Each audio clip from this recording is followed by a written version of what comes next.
Hello, everyone. Welcome to our virtual event today, a chat with MSPs navigating growth during uncertain times. With unprecedented times around the world right now and a shift to social distancing and a remote workforce, we need to be more agile and adaptive than ever before to ensure our companies and clients continue to survive and to grow. Today's event is really geared towards learning from some of your peers about how they've successfully adapted and give you actionable tips that you can use to grow during these times.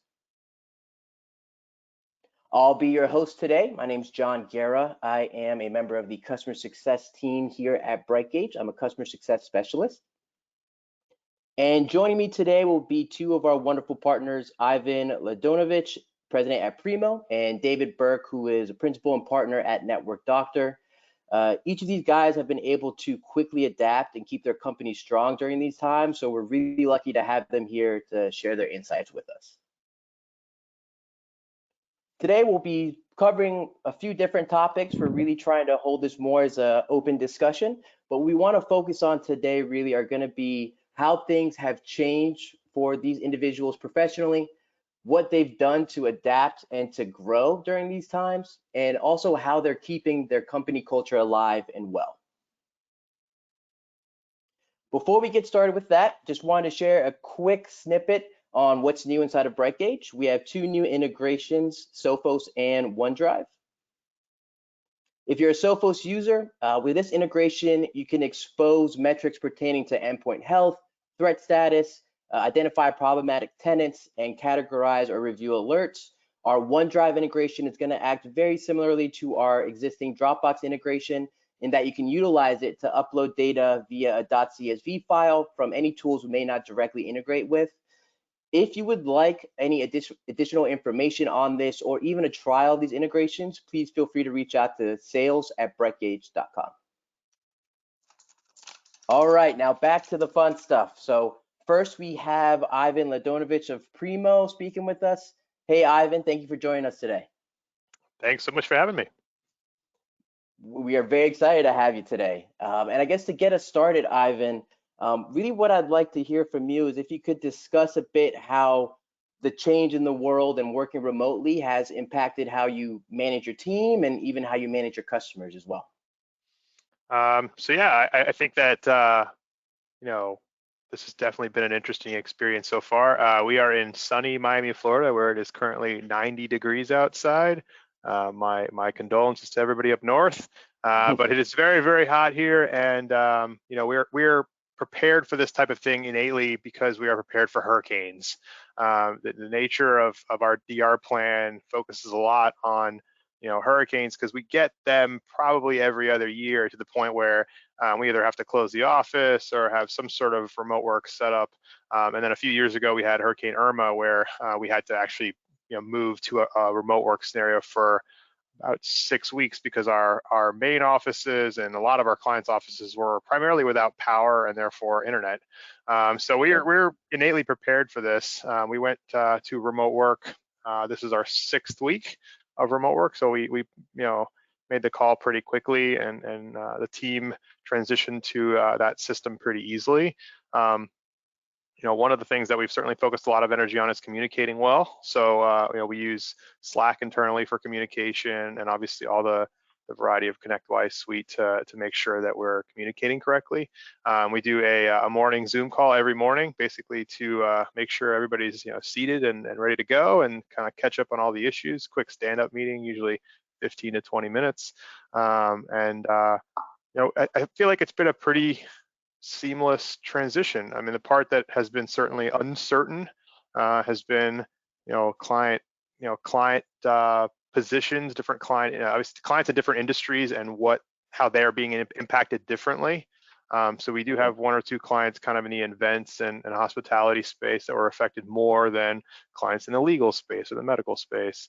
So it's been interesting kind of having those one-on-one dialogues with our clients. So our practice has generally been to talk to clients actively, kind of get in front of the situation and make sure that we're having those difficult conversations if necessary in advance, so that we can plan accordingly for our business. Oh no, that's really great. That's really great. Thank you for that.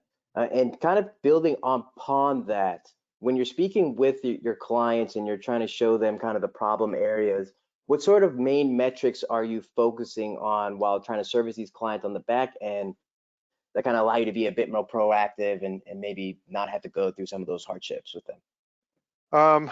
I mean, some of the more standard stuff is things like, effective hourly rate or tickets per endpoint or things like that, or metrics that we track internally to see, how noisy or how quiet a client is. Okay. What has been nice about these conversations, at least for us, is they're very real conversations, because clients understand that, if they asked us for a discount, then we have to ask our vendors for a discount, and then our vendors have to ask their vendors for a discount, and it's just like this waterfall of loss. So having a Right. conversation with a client saying, hey, you actually really need us right now because your ticket count has gone up 10%, because your people are working from home and you still want to maintain your business. So a lot of the conversations that started as I just want to save money turned into, oh, I realize we actually need you. Let's just keep it the way it is. But Sure. internally, obviously we're tracking kind of the typical metrics related to our MSP. We try to be very responsive. That's a unique thing to our business. Our goal, our response time goal, this year is 20 minutes. Last year it was 26 minutes. We try to Wow. be really active in communicating with clients. We try to maintain high kill rate. We've actually hit 100% kill rate for the last 2 weeks in a row.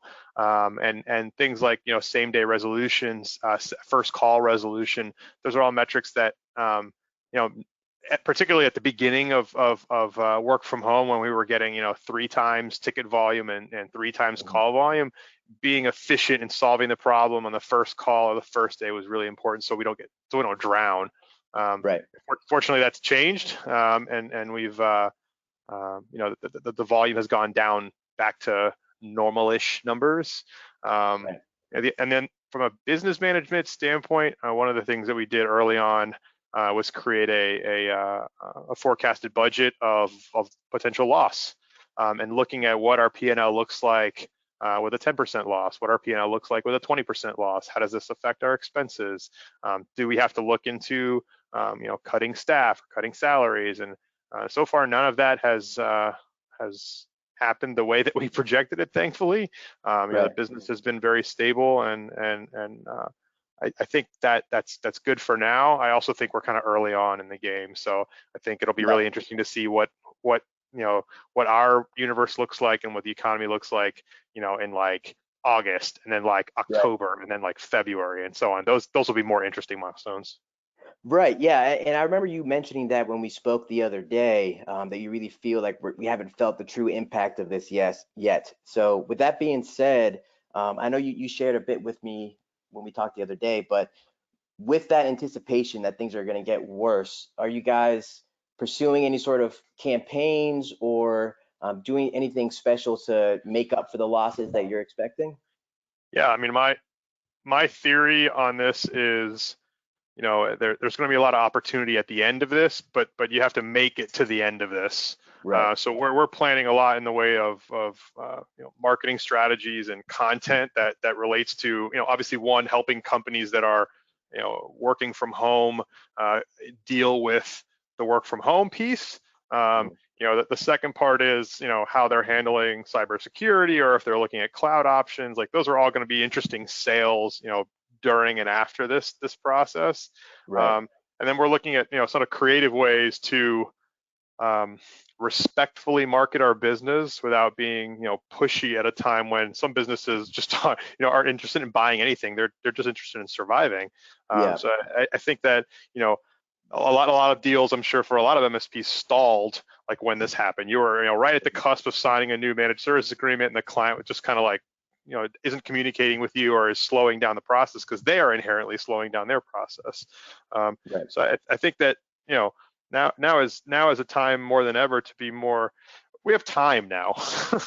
we have a lot of time, not driving anywhere. We have a lot of time in being home, and obviously, time spent with family is certainly important here as well. And there's plenty of time for us to spend with our families, but at the same time, time to invest in the growth of our business beyond just the day-to-day operations.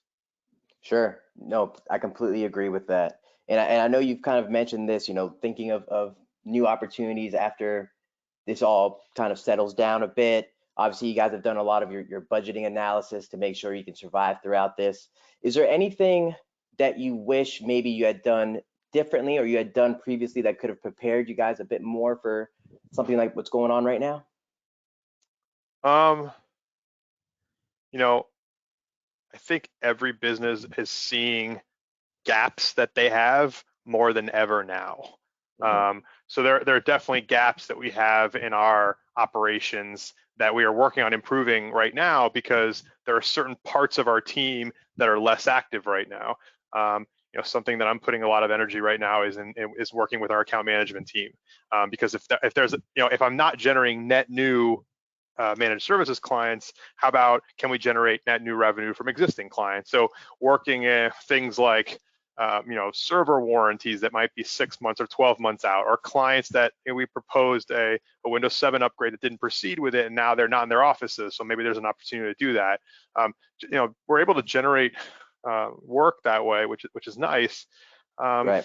Trying to think of other things that we really figured out. A lot of this stuff was figured out innately through our disaster recovery plan, and I think that this was a pretty incredible stress test of that. With a Right. hurricane, you get 4 to 6 weeks notice, and it's like, okay, it's going to happen. Okay, it's happening next week. This is more like, basically in 4 days time, we decided, well, not even in 4 days time, maybe like 2 days time, we went from working in the office at a normal pace to like, okay, it's Friday. This will be our last day in the office. Starting on Monday, we'll work from home. So Right. that weekend was probably a little chaotic of like setting up the meeting cadences, making sure we understood what needed to be done on an individual basis. Kind of a monkey wrench that we got thrown is we had a new employee that started that day. So he's actually, Diego's never been to our office. He's besides for his interview, obviously, but Right. he's never actually worked in our office. So we basically trained him entirely remotely. We've coached him on how our company operates. He's interacted with clients, and thankfully the system works. And Yeah. it's another stress test of the system to not physically be in front of somebody, but still being able to do the trainings through, Teams or Slack or Zoom or whatever tool that you're using, and be able to interact remotely and still accomplish the same effect. Gotcha. And when it comes to those employees, especially you talk about Diego, he's brand new. You want to make sure you get him onboarded properly, and he kind of knows his expectations and the standards that you're setting there. And I know we spoke a bit. I'm just going to move the slide over here to this. So I know you've put together some of the scorecards for your employees. Can you maybe expand on this a bit and just talk about a bit how this has been helpful to help manage everybody who's remote right now? Yeah, absolutely. So every tech has their own individual scorecard. It allows them to track all the metrics that ultimately tie into their performance evaluations. So at its core, is the tech entering in time? Is that time billable? What's that tech's CSAT score over the last 30 days? What's their utilization? Those are all things that we look at from a management level as it filters up across the entire team. But this allows each technician to know what their responsibilities are, and they differ depending on, obviously, a project engineer has different metrics than a help desk engineer, and so on and so forth. So this has been really useful. In Diego's case, again, for me, the metric of success was like, pick up 10 calls today, Right. and communicate with them without fumbling. It was kind of like the entry level stuff. Diego is an entry level engineer. He's new to this MSP world. He was actually going to start at kind of like our first help desk engineer level. So he's kind of cutting his teeth a little bit, but also because through our phone system, we were able to allow him to drop into calls and listen to how an engineer will solve a problem, how they'll communicate with a client, how one particular contact at our client will react to a circumstance versus another, how we handle when a situation goes awry and the problem that we're solving needs to get escalated. Right. Those were all different experiences that we had, and Training remotely was definitely a challenge. Having these metrics and having these things certainly made it a lot easier and quickly from service manager standpoint, project manager standpoint, from a leadership standpoint, being like, oh yes, okay, we're on track. Right. The company's on track, even though we're physically not seeing each other or talking to each other on a regular basis. I mean, for all intents and purposes, like we don't have a camera staring at every one of our employees all the time. We basically have to bank on the fact that they're doing their jobs and doing it well. What I have found, which surprises me, is that we're actually more productive working from home than we are in the office. And I'm not sure yet why that is. I don't know if it's that like, I'm working 10 hours a day, six to 7 days a week, and I'm sort of more on top of the business than I am usually, if I'm in and out of the office. I don't know if it's that my management team is kind of in the same position. I don't know if it's because we're investing more time just building processes, but it's definitely something that I really want to know more about, because if anything, I'm sure every business owner was worried that active collaboration where an engineer can stand up and say, hey, I need help with this, and someone can walk over 3 steps and help them with an issue. It's not the same anymore. Right. But actually, I see it in our Slack channels all the time. Hey, I'm having a problem with an issue. Okay, great. Log onto this session, help me out. And like, it's the same dynamic as if they were sitting next to each other. They're just sitting in different in their homes. Sure. So it's been an interesting, very interesting experience. Yeah, and with that team, I mean, staying on top of, obviously they're doing their processes correctly, and they're staying on top of their kind of expected goals, and all of that is very, very important. But I'd have to imagine, with you guys performing so well during this time, you obviously have some sort of well-built and solidified culture within the business. Do you have anything you could maybe add or share about how you're possibly preserving that culture or team connectivity as you guys are all working remotely? Yeah, sure. So obviously, company culture is very important to us, and it's tied to core values. It's tied to who we are as a business, and it's a sort of an indoctrination that happens, as our team grows together. You know, it starts with that active communication piece. So we're talking the talk and walking the walk. So morning calls with our staff, daily communication, active updates and ConnectWise, like those kind of like fundamental things that need to get done. That's been really useful. The fun stuff has been really useful too. Doing Zoom happy hours on a regular basis. At the happy hours, having some dynamic. I mean, even something as simple as the first words out of my mouth every day on our Zoom call is, "How's everybody doing? How's your families doing?" And everybody like nods, and like we know that everybody's doing okay. And then I would also know if somebody's not doing okay, that's something we need to address. Fortunately, we haven't had any health issues within our company, but I certainly think that takes priority and precedent over everything else. I think that the culture hasn't really changed too much because we're working remotely, which is kind of interesting because a lot of our culture is in person. I mean, there's definitely some things that have changed. I mean, we try to do a quarterly outing with the company, go to Topgolf or do something like that. We obviously haven't been able to do that. So been brainstorming. Actually, I was talking to a buddy of mine about doing like a virtual version of an outing, like he had suggested like possibly doing like a tasting of some sort, send bottles of scotch to the staff and like have everybody do like a virtual something that like obviously engages your team outside of the scope of doing IT work. But I think that anything that you do to keep engaged with your team, and particularly if you have employees that are single and they're alone at home on Saturday and Sunday, they're literally like by themselves. So trying to figure out a way like so that like the Friday virtual happy hour means a lot. And we hang out, we talk, and try to keep people engaged. So I think that preserving company culture is really important right now. Again, like the question is how does this, we're only 6 weeks into this. Like, what does this look like in 12 weeks or 20 weeks or 25 weeks? I think that's where it gets a little bit more interesting. I totally agree with everything that you just stated.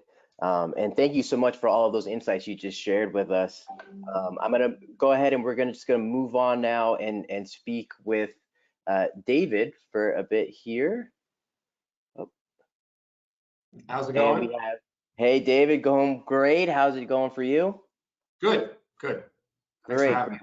Yeah, thank you for being with us today. So kind of just expanding a bit on what Ivan was mentioning there, what changes have you and your team really made so far that you've seen be successful, and what's kind of some of the prep work that you think has really caused that success to come to fruition now for you guys? Sure. So I'll start off with this. When we did our dry run yesterday, I made a joke saying that our experience is very similar to Ivan's, and if you wanted to look for a different panelist to provide a different element to the situation, I would understand. But I say it with jest, and the reason why I said it is I do have a lot of friends that run MSPs, and we're really all having a very similar experience with different nuances. And I found it to be really interesting. And most of my contacts, we're up in the New York City area, most of my contacts are around here. And I would imagine by region, it probably varies as well. But, in speaking with friends of mine that run MSPs around here, we've had similar experiences. And I think the first thing that, we've been able to agree on is the first 2 or 3 weeks of this happening, support skyrocketed. I think it probably doubled. We were probably running about 200% of requests more than normal, which was to be expected, right? Because everybody's scrambling, all your clients are scrambling to run and figure out how to work from home. And I also mentioned, I joke, a lot of friends of mine have said to me, not in the MSP world, you guys must be doing great. You're technology, everybody needs you guys. You must be killing it right now. And I laugh because, as I'm sure a lot of people on this call feel the same way, if we're in the fixed fee business, if we're in the managed service agreement business, it doesn't matter how many requests are coming in, we still have to handle those and we're getting paid a fixed amount a month. However, the volume is actually a lot higher, so effective rates will, be worse for it. But I think really the important thing that came out of it is the appreciation and the acknowledgement that what we do is an essential service, right? I think that's single-handedly, by far, the most valuable thing that has come out of the first few weeks of this. Clients and users recognize, like, hey, if I didn't have access to support, I wouldn't be able to do what I'm doing. And there's also been opportunities for users at clients to contact us that might have never really contacted us in the past, because maybe there's somebody internally that handles a lot of this stuff in the first engagement, and being there to be able to allow them to work remotely is, bodes really well for us. So, just coming full circle there, the wave of increase in activity early on, I don't think netted anybody any more money, although there were probably opportunities to sell remote access tools and whatnot. But it definitely provided very valuable face towards our clients and create that loyalty that I think will serve us really well in the long run. So you brought up this chart here. This is what I was referring to as being very similar, a similar graph as other people are seeing or certainly feel. So that early March spike accounts for probably about a 200, maybe a little less than a 200% increase over normal volume, and that lasted for about 2 weeks. And then after that, towards the end of March or early April, we started to see it come down.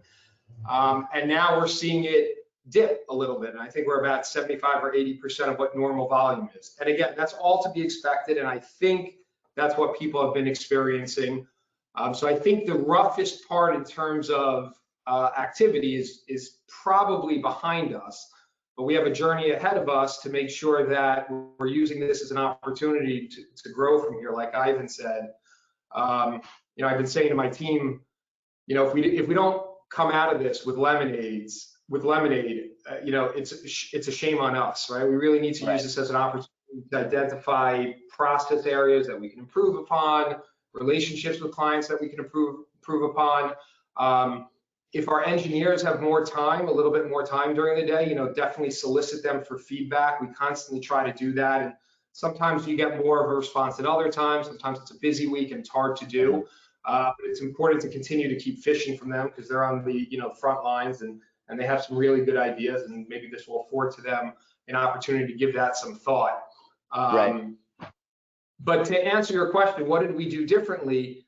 Not much. So we've been using Brightgauge for a while, and all the gauges that we have that's on our board on the screen you have up existed before. We reformatted it a bit to put it in order of just something that's a little bit more digestible. I've always been of the opinion, too much information is worse than just really streamlined, relevant information that's actionable. Right. So we keep up, the bare, the basics of the volume of support. So this was a board that we just made public so that all the engineers working from wherever they are, all the employees really, including our account managers, have access to this. And the first digit or metric, 164, those are open tickets on the help desk. That's sort of just our gauge as to how busy we are. We're usually floating around the 200 range. So we're at 164. Most of the volume comes in onto the help desk and it's remote support. And the numbers that we want to keep an eye on is new. How many new tickets are there, right? I mean, everybody knows you want to get new to assigned to in progress as quickly as possible. Client reply, that's important because the goal is that we want the ball in our court as little as possible, right? We want to just keep moving the thing forward as much as we can within what we're able to control. Right. In progress, that's, we know how many engineers we have, and that should sort of reflect what, the number of tickets we have open and we're currently working. I think this snapshot was probably taken a little bit towards the end of the day. I don't think this is not a live feed, but it's not a big brother thing. It's just to see who's working on what, so that if an account manager or somebody of another team or a fellow engineer wants to know, hey, who's working on this ticket quickly without necessarily being inside of ConnectWise, they can kind of quickly click on any one of those things and see the details that's behind it. So it's really, all the metrics are there to make sure that there's an action to be taken if it reaches a certain threshold. Sure. And a quick question just on this really quick. Obviously you guys have this really well thought out dashboard here that you're sharing across the board with your employees and have them being engaged with the data. And you were mentioning, you had this opportunity to really show value to all of your customers. Are you sharing any sort of metrics with your customers, or have they requested any sort of view into metrics from you at this point?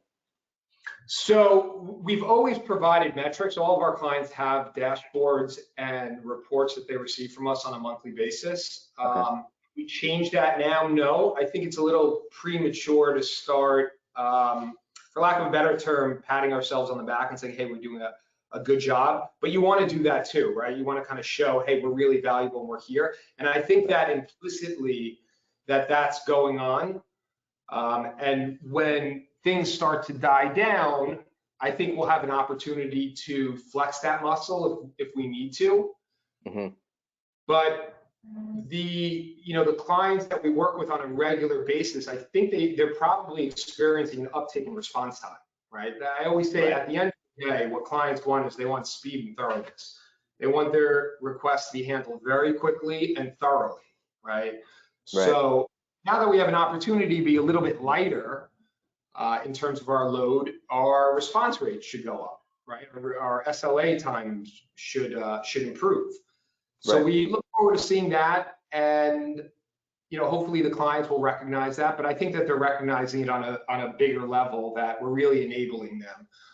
And I've often said that I think we're all going to hurt as a society, maybe as a race, probably as a race, with the exception of the outliers in industries, such as maybe healthcare and pharmaceuticals, and Zoom. And then on the other end of the spectrum, the entertainment industry, which is really hurting a lot, we're all going to feel some level of hurt. And my goal is just to be less hurt than anybody else. Ideally, I don't want to be hurt at all. But the reality is that we haven't seen the ripple effects of the outcome of this. I don't think anybody has. And nobody that I know really knows where the end is, right? I mentioned yesterday, you watch Fox and they feel it's one thing, and you watch CNN and they feel it's something else, and then any other news outlet is somewhere in between that spectrum. Right. So you do your best to just be as protected and as healthy as possible at any given time. It's really all we can do. Yeah, I completely agree. And with that, you keep mentioning your average time to response and staying on top of the SLAs. Do you find yourselves more focused on specific metrics now, or at least more heavily focused on specific metrics now than you were prior to the COVID era? Yes, so we have. So one of the things that has changed, which was an intended strategy change we were going to make, was to lean a little bit more on priorities, on using priorities, and use that as a way of assigning tickets and escalating things naturally, as opposed to our service team, which is also our triage team. Different companies refer to those groups with different names. But instead of using their assignments as a way of prioritizing the ticket, being able to use the prioritizations on the tickets for account managers, myself, other executives in the company, to prioritize tickets based on other elements that they know, right? So not every ticket is really is equal, right? If it's coming from a VIP versus maybe an intern, you know, depending on what the problem is, it's just going to get treated very differently, right? And that's kind of an extreme example, but the idea is it comes across, I think. So that we were kind of forced into doing that a little bit sooner, and it worked seamlessly, right? It's just another way of us being able to handle tickets in a really smart way.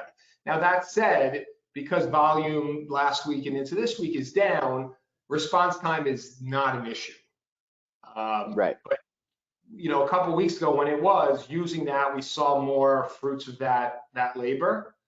Mm-hmm. And we're going to keep an eye on it. And, you know, like everybody else, things are going to change, and we're going to figure out certain things that work and figure out new things that we didn't think about before. And now they work, and they'll become a part of our DNA. And, you know, that remains to be seen exactly what the scope of that will be. Right. And with that, I'll kind of bring this back to a question I asked Ivan earlier, was just, you know, obviously you guys have these expectations, and you know, like you mentioned, with focusing more so on the priority levels of the ticket, it's almost like a new process for you guys. With your employees getting used to all of that, are you guys doing anything internally as far as trying to raise morale in the office and keep that connectivity between the team? Yeah, I think that that's really important, and it's an obvious thing to say that it's really important. But you know, everybody in my company has heard me say this. We spend a lot of our adult awake lives at work, and it's important that you enjoy what you do and you feel stimulated at work and whatnot. And for a lot of people, including myself, work is a big part of your social life, right? It's where you get a lot of your interaction, your opportunities to chit chat, you know, the water cooler conversations and whatnot. And when that's taken away from you, how that impacts you, the answer is different for everybody, but there's certainly an impact. So I think maintaining the human element is really critical. I even mentioned, you know, some people that are single and maybe, you know, aren't married, and some people have a lot of kids, other people don't have any kids, right? And that experience is really different for everybody. So in order to maintain the human connection to, you know, your friends at work, sometimes they're your friends outside of work, we put together, I don't know if you want to call it a program, but we put together a protocol where we put members of the team into small groups of 4 or 5. We, as a joke, we named them quarantines. Just stuck because it made sense. Right. Where everybody's getting on a Teams video call every day, and they're just sharing their experience of the day, what they've done, what they're looking forward to. If nothing else, if there's nothing to discuss business-wise, you can just chit-chat. But there's definitely something that comes out of that, because I think what we might have taken for granted before, we figured out really quickly that when you're sitting in an office and you can lean back and talk to the guy next to you, or talk to the guy to the right or left of you, and ask them a question about a certain technology or a certain client, that really provides a lot of light on whatever it is you're doing. When that goes away, we do have Teams chat, and there's certainly very fluid ways of communicating with each other. When that goes away, you definitely lose something. So in order to try to recapture that, whether this compensates for that completely or not, I can't say. It might compensate it more, right? They might not have even had a 15-minute chat with people in the company very casually on a daily basis. So how that looks, I don't know, but it's certainly a way to supplement what's being lost for not being in the office and being able to connect with people.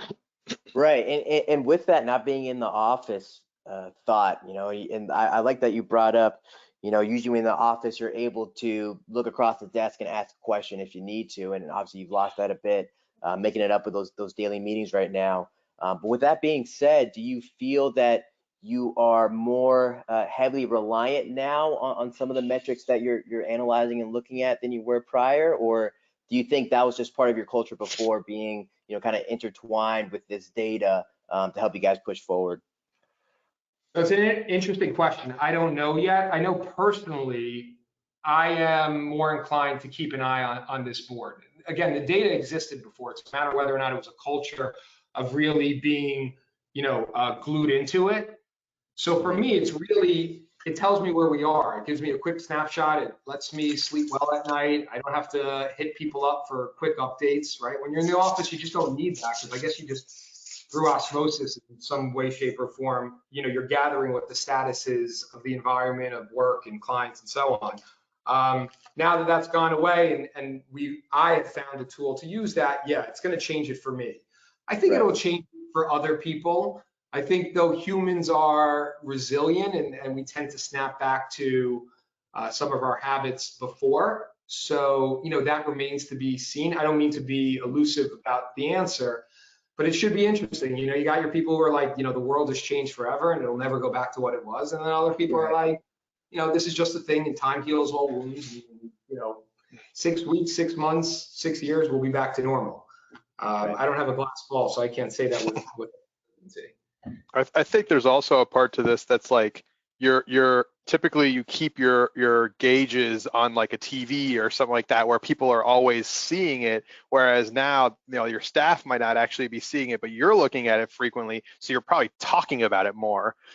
So I think that on a daily basis we are talking about, hey, these are the metrics from last night. We noticed this and this. Hey, please pay attention to this. Hey, this was something great that we achieved during the course of this week, and things like that. So I think those are things that at least I'm paying attention to more, but also I'm talking about it more at our daily huddles. Yeah, Right. so you make a really good point, right? So one phenomenon we saw is when we made this dashboard public so that people can keep it up on their screens at home. And we sent out a message and say, hey, this is similar to what we had in the office. Keep this in the corner of your screen so you know where things are and how tickets are being handled. I immediately saw a huge increase in the in-progress tickets, right? Which I kind of laughed to myself, and I mentioned it to some of my peers, my managers. And I think what happened was the phenomenon there was people were always working on tickets and they were doing the right thing. I think that people are a little bit more cautious about just following process to a T more, right? So like our process is when you start working on a ticket, move it into in progress, right? Because it affects SLAs. We want to know how long it took and so on and so forth. Not a big brother thing whatsoever. It's really for metrics and be able to evaluate things. Right. And as soon as we set that up, that number, like doubled. And again, my theory is that people were probably working on tickets and they said to themselves, oh, right, I need to mark this in progress. I already started working on it before I did that. So that's a good habit that might have changed. And so I do think that there's an auditing element to this where, now that there's metrics that are kind of leading our view as opposed to like just the feel of the office, that might just keep us a little bit, stricter, more stringent on the actual process itself. Right. No, completely agree. Definitely having those processes in place and making sure, like you mentioned, you use the word audit, just auditing those kind of source tools and making sure that everyone's following the processes properly will help it make things a lot easier when you're trying to analyze these metrics, or at least let you know that you're looking at the correct numbers, right? So yeah, thank you so much for sharing that. And I guess just one more question for you here would just be, we're pretty far into this at this point, and obviously after hearing everything you had to say today, you guys have really set up those solid processes and set up, this visualization for your whole team to work efficiently here. But is there anything, this is similarly to what I asked Ivan, is there anything that you wish you would have done differently or done at all previously that maybe would have helped you be a little bit more prepared than you are right now? I think on the operation side, I would say no. We're in technology. There's nothing that we can do now that we couldn't do before. Right. I guess if I had to find something, telling the team, like, leverage Teams for Microsoft Teams for every feature it has, so it going into it, and we're not learning it as we go along. Yeah, I could have said that, but I think that that's very specific and probably not reasonable. Right. From a client standpoint, there's certain things that we would have liked to have been prepared for a little bit more, right? Being able to kind of flip a switch and helping people work remotely. But again, those are kind of, far-fetching thoughts. I have one that we did have in place, and I'm more thankful than I could have ever imagined that we did have it in place. It's kind of a reverse answer, but I'm thankful that probably 90% of our clients are on ACH. If that, I know that that's something that always gets talked about at different MSP meetups and things like that, but like we don't accept checks, and so 90% of our clients are on ACH, the rest are on credit card payments. And so, and the way that our the way that we've set up Connect Booster is so that they have to call us to change that. So we had the proactive conversation about hey, can we expect our payment this month? Things like that. There was some more finesse way of saying that, but essentially, like, are we getting paid this month?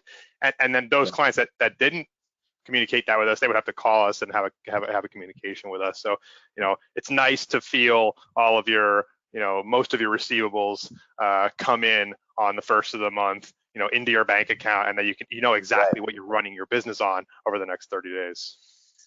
Right. So that's huge, right? I think we'd all like all of our clients on ACH. We have a good amount of our clients on ACH. We have a good amount on credit cards.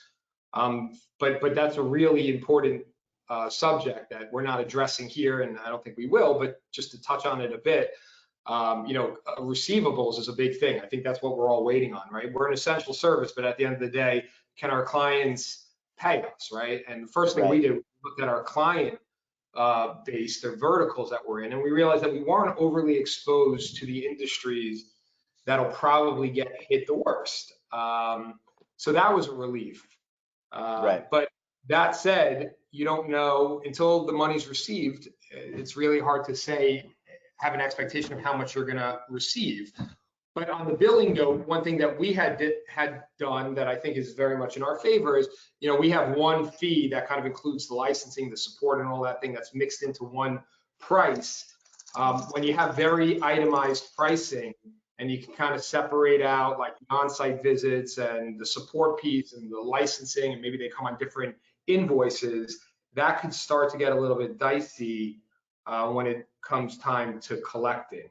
But as in the beginning, hopefully people recognize we're an essential business and we're on the top of the pile for bills to get paid. Do you guys, on that same vein, do you guys have any sort of basic estimate figure of how much MRR you expect to lose the next 6 to 12 months?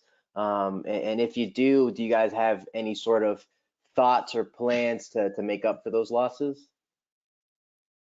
It's a difficult question to answer, like literally to answer. I'm expecting if we collect 80 to 85% of our April billable, I'll be pretty happy. I think there were some clients that will defer it, so you might be able to recapture it later. It's really May and maybe even June that I would be more concerned about. And, it's really hard to say. A lot of it has to do with politics and the health situation. So when this whole thing happened right in the beginning, probably like this first or second week, I put out a survey to a bunch of MSPs. I had like 130 or so responses, and the data kind of showed that basically like that number was accurate. Like between 0 and 20% is the amount of loss. There's actually a second one up right now. It's preemo.com/survey. So if any of the panelists or any of the attendees would be interested in filling it out, I'm going to share that data. I'm just gathering information because I'm actually curious what's happening out in the universe.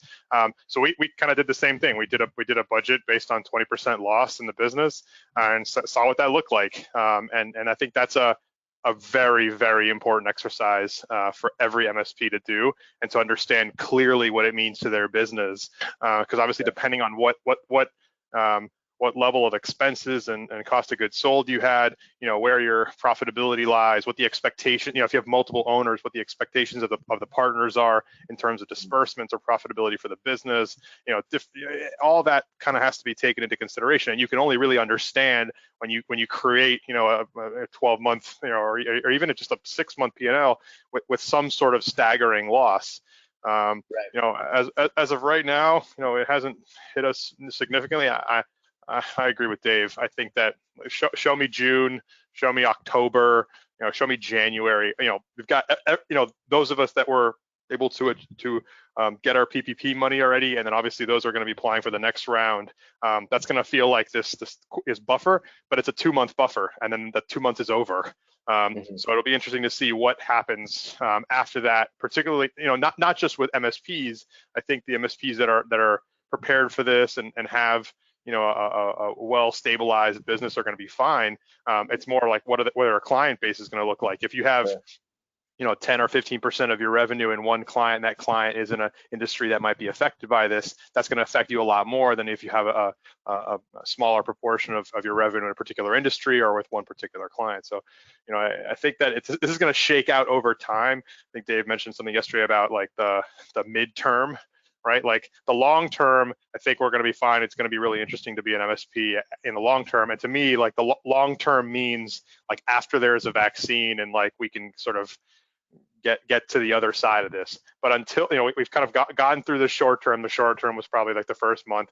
It's that midterm of maybe like 18 months, 24 months, however long it takes to get to a vaccine. That'll be really interesting because you're going to be having these conversations about like, oh, what's going to happen in June or July, and really nobody has a clue. But really you're making day-to-day business decisions. Every day, any one day, a client, your biggest client might call you up and say, hi, we're furloughing 50% of our team today.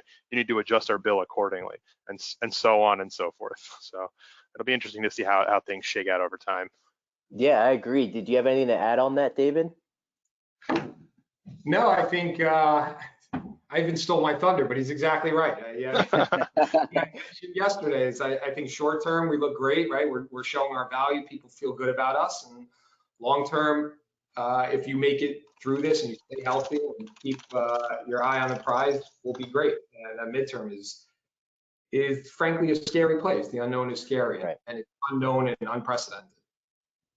Yeah, definitely. And I think that's a big reason why we have so many attendees here today. Everyone's in this unknown state, and I'm sure everyone's happy to be getting some advice from you guys. So thank you so much for everything you shared with us today. What we'll kind of move on to here is let's do a quick final review of how to manage your Brightgauge account if you're a current Brightgauge user, to ensure that you are really getting the most use out of it possible during these times. So first and foremost, you want to make sure, like David actually mentioned, make sure you're pulling in good data, right? The data from your source tool isn't managed, then the output from Brightgauge will definitely be skewed. So you want to make sure you remember that old saying, garbage in, garbage out. Next, remember to keep things timely. Focus on trends. Take action within specific time frames. You want to be focusing on weekly metrics, monthly metrics, any metrics that represent action that needs to be taken today. All of those sort of facets really come into big play here when you're managing these remote teams. Additionally, make sure you archive the old. You want to clear out any unwanted noise so you really focus on what's important for you right now. And with that, you want to use and utilize our favorites and our folders within the application. You want your team engaged with their data across the organization, so that can result in a lot of custom work being done on the Brightgauge account itself. So using the favoriting tool and using our folders really helps you keep your work and your data very organized. And this goes back a bit to what Ivan was mentioning, but you want to share with others what's pertinent to them. We all know that what can get measured can be managed, but this isn't just relevant to the leadership or the executive team. Like Ivan mentioned, he's sharing dashboards with these individual techs. Individual contributors on your team, it's really important they also have access to data that will allow them to perform more efficiently. Now, with that, you want to make sure that you're filtering on the dashboard or the report level. This way, you're not making multiple copies of the same metric. You can just create one template dashboard or one template report and then filter it down on that level to be shared across the organization or even be shared with your customers like David was mentioning.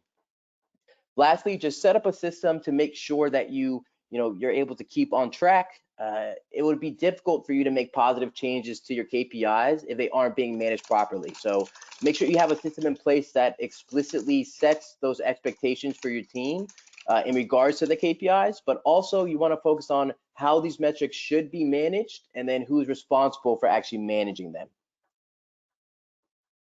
And now we'll open up the floor for a bit of Q&A. If anyone wants to throw some questions into the chat, we have someone who is reviewing them right now. So I have a couple questions here right off the bat that I'm going to share with you guys. Okay, so the first question would be directed actually at Ivan. So Ivan, they noticed on your dashboard that we had highlighted here that you had a gauge that was looking at missing updates. Can you expand a bit on what exactly that's reporting on? Yep, a ticket that doesn't have an update or interaction within 24 hours. So our goal is that every ticket gets touched once every 24 hours. And so that gauge is basically telling our dispatcher and our service manager which tickets, haven't gotten the attention that we typically give to a particular service request. Gotcha. Thank you for that. And this, I guess, would be more so for David. David, they noticed you were showing kill counts and kill percentage. Can you go into a bit more detail as to why that's important, exactly what you're looking at there? Yeah, I mean, I think it's important just to know how many, from a weekly snapshot, how many tickets you've opened and how many tickets you've closed.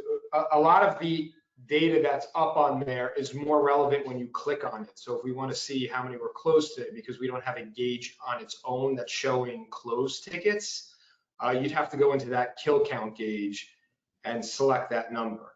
Again, the numbers across the top, we want them to all be actionable items, and seeing a completed ticket, while that's good, or a number for a completed ticket, that's good to know, it's not necessarily something that's actionable, it's passive. Gotcha, perfect. And can you explain how you're calculating that metric? Sure, it's pretty simple. It's number of tickets opened minus anything that's a merged item or what we call closed cancel. Maybe it's like spam or something like that. Or sometimes if the ticket comes in multiple times but has different ticket numbers, you merge them.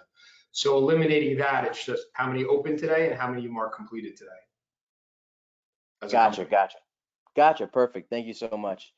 And we are running a bit short on time here, so just want to let you guys know if you have any more questions that you'd like to throw over to Ivan or David, either about their dashboards or maybe what they've done so far to keep their company successful. We've added their emails here, so they have been generous enough to share that with us and allow you guys to reach out to them and have some one-on-one talks there if needed. And just so everyone knows on here, this is being recorded, so we will be available to share this later on. So no worries if you missed any portion of this from the beginning. And to wrap things up, if you would like to sign up for a demo or an account review of your Brightgauge account, if you're not an existing Brightgauge customer and you want to demo the platform, reach out to or go to, info.brightgauge.com/demo-request to submit your demo request. Any existing partners that currently work with us, if you want to just have an account review to make sure you're utilizing the platform to its best ability, reach out to success@brightgauge.com. And then additionally, we do have some really helpful resources online that are relevant really across the board, not just for Brightgauge usage, but for overall MSP topics. So if you go to our blog, there's a lot of really easily digestible content and articles on there. Most of them are 3 to 4 minute reads. And then we have been pushing out a lot of white papers to help explain different facets of the MSP business. Most recently, our growth handbook, which is showing growing your MSP. It's an actionable guide you can use to scale your business.